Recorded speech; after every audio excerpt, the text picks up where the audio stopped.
What's up with it, man? Polo Sports Talking Entertainment here again with another one. Hit that like button, sub to the channel if you're not a member, and also hit the notification so that you will be notified of all my content and all of my videos.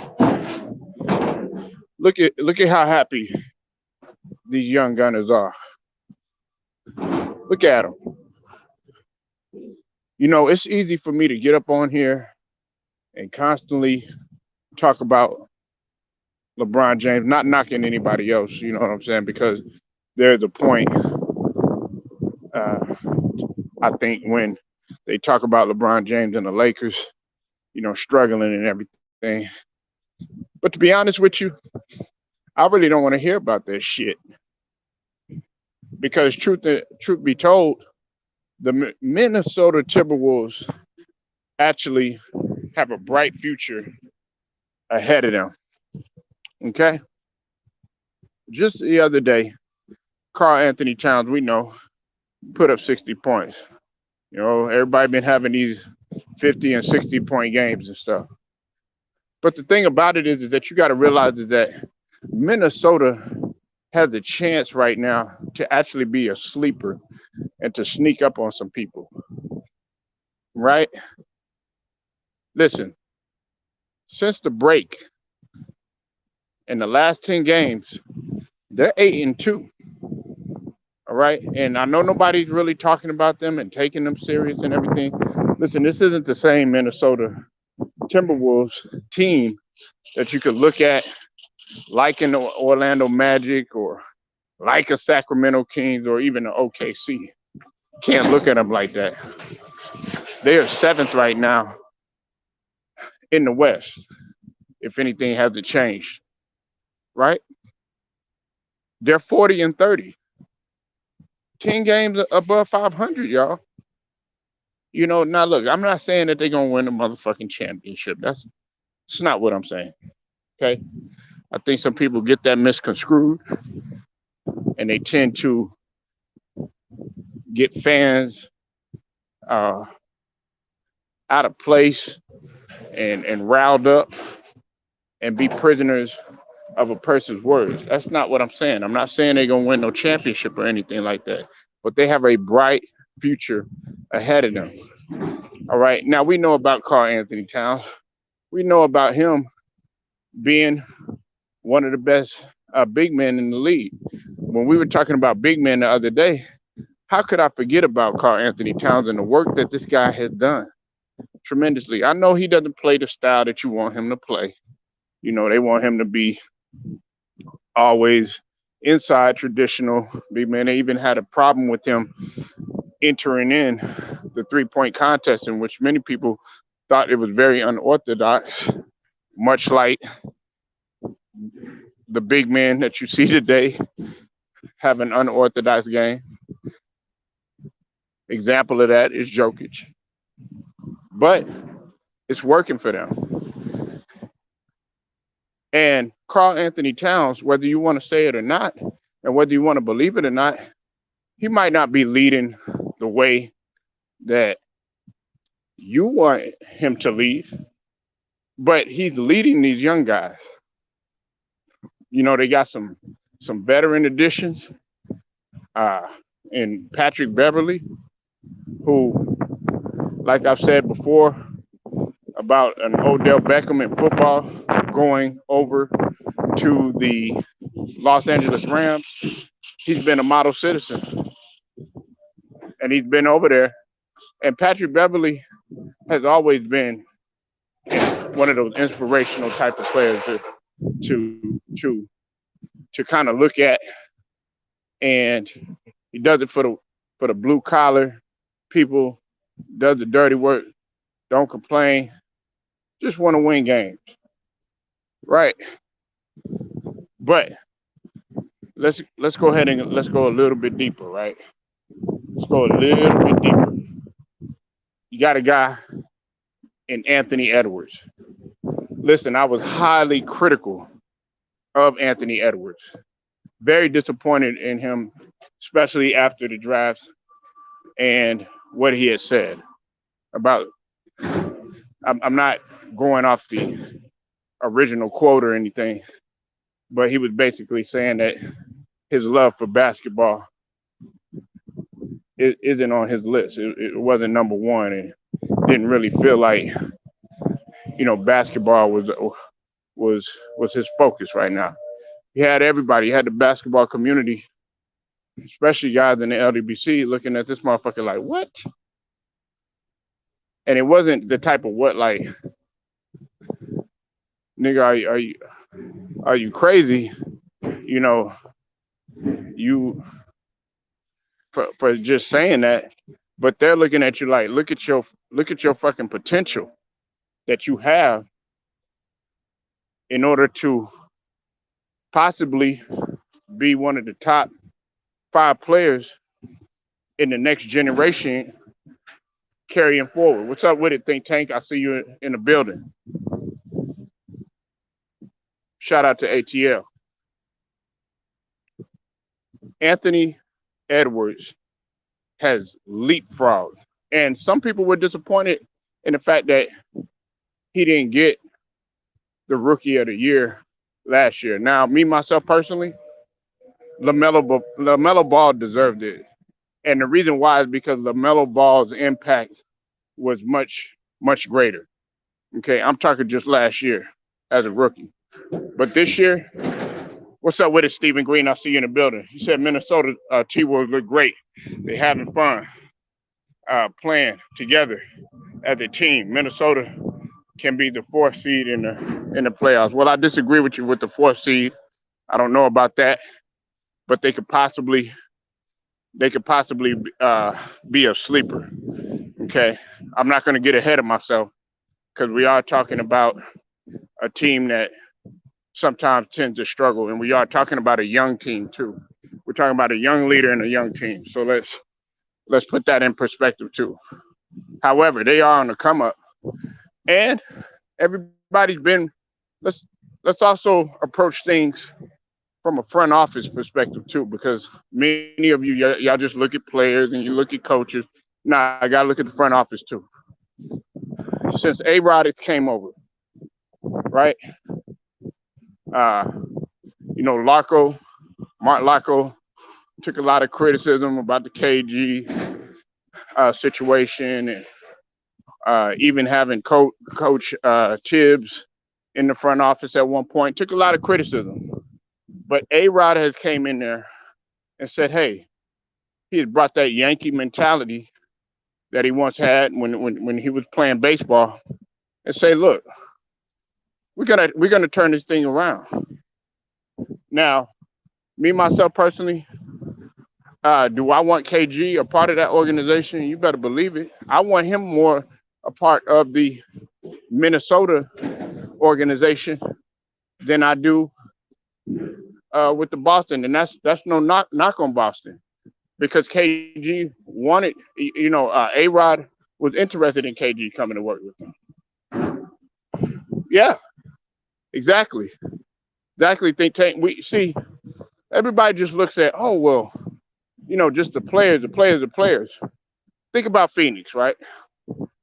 Think about Phoenix. Now, LeBron had always saw something in James Jones. Not trying to get on here just talking about LeBron and everything, but I had to bring him up as a point. James Jones had always had a great basketball mind. Probably wasn't the greatest of player. He did his role, solid player, professional, and he did what was necessary for the betterment of the team. Shut his mouth, hard work, and was very intelligent. That spilled over into Phoenix and what he's doing, and he was able to learn a lot along the way and soak it in like a sponge. And now you see what Phoenix is doing. Uh, to be honest with you, and to be real with you, Think Tank and Stephen Green, I'm gonna keep it 100 with you.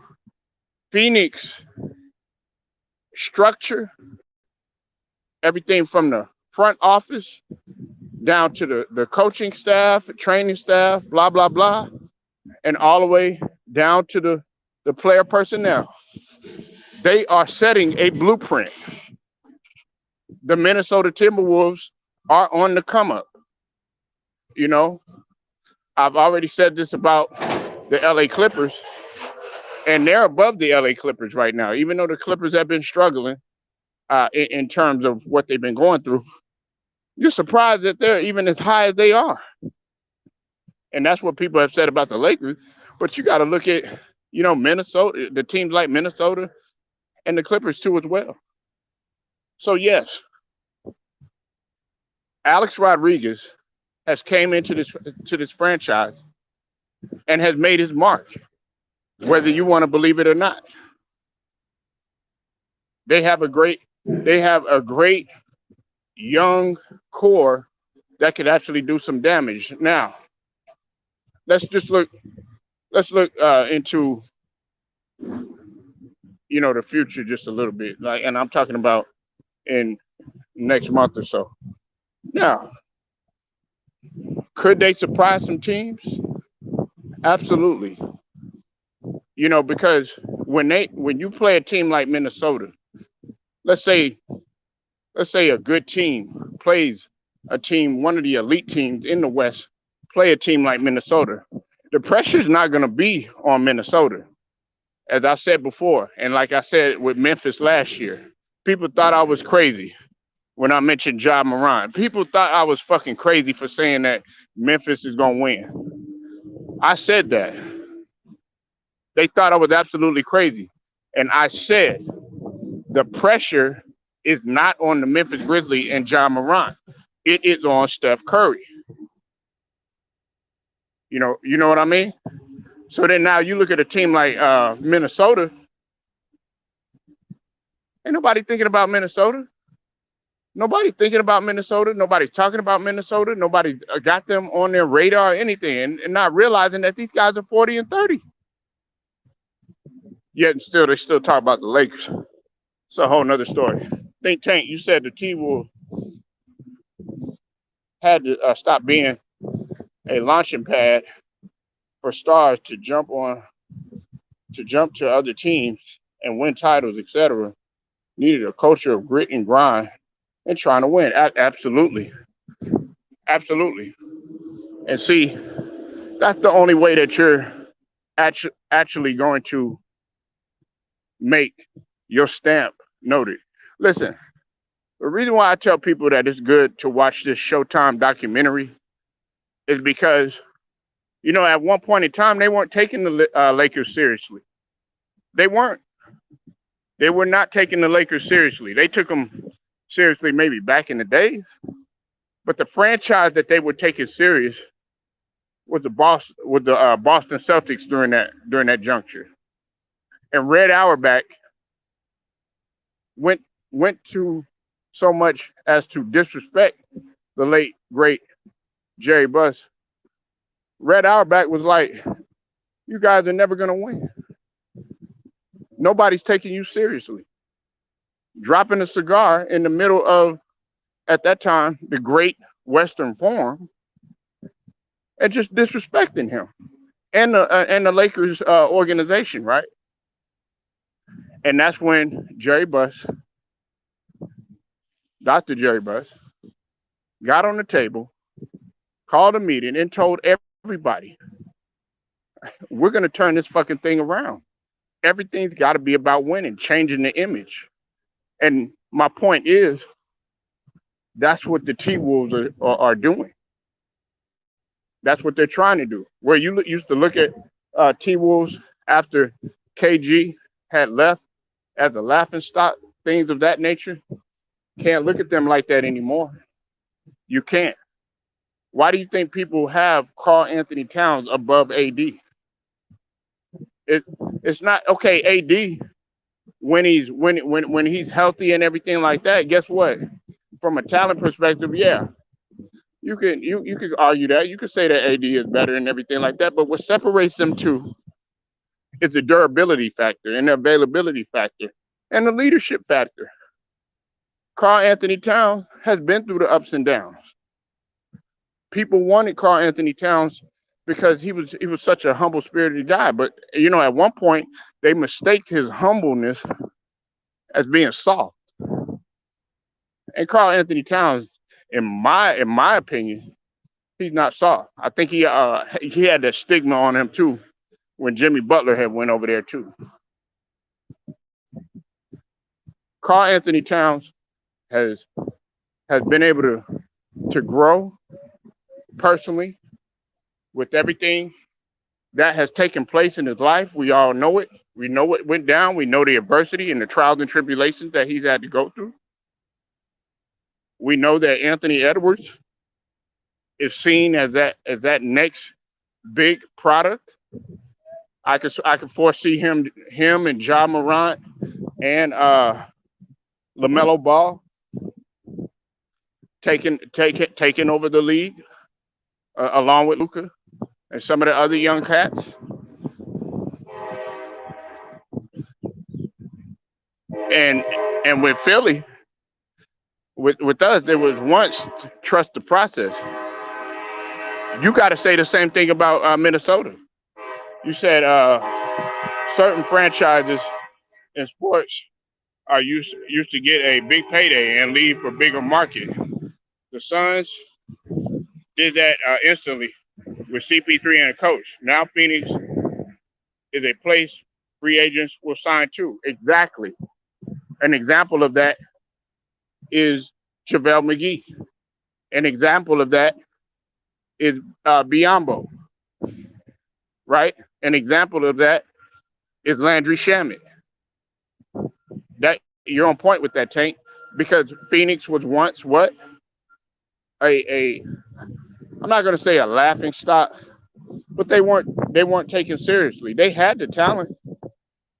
I never denied D Book's talent at all, but you get around a winning type of mindset as well as turning that into a winning environment, you'll be able to pick the brains of others. And a point was brought up about CP3 and DeAndre Ayton. That's an example right there. DeAndre Ayton, when he came in, his discipline factor was not there. He had the potential. He had the talent. We know he had the know-how. He had the size, the physical gifts and everything.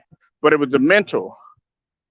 And I think with DeAndre Ayton, having a guy like Chris Paul, who, from time to time, probably butted heads with and everything, and which is going to happen because CP3 has had that reputation to be a person that's not very liked or hard or tough to play with.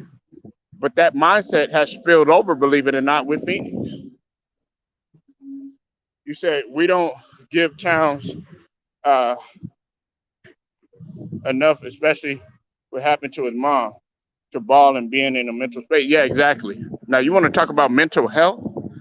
Okay, yes. If Karl Anthony Towns, if he would have said something like that, yeah, that's believable, right? That's believable. And I'm not knocking anybody else in terms of the mental health, not trying to go down that road, but that was hard for him. The loss of somebody is not easy. Some people can get over it quick, some people can't.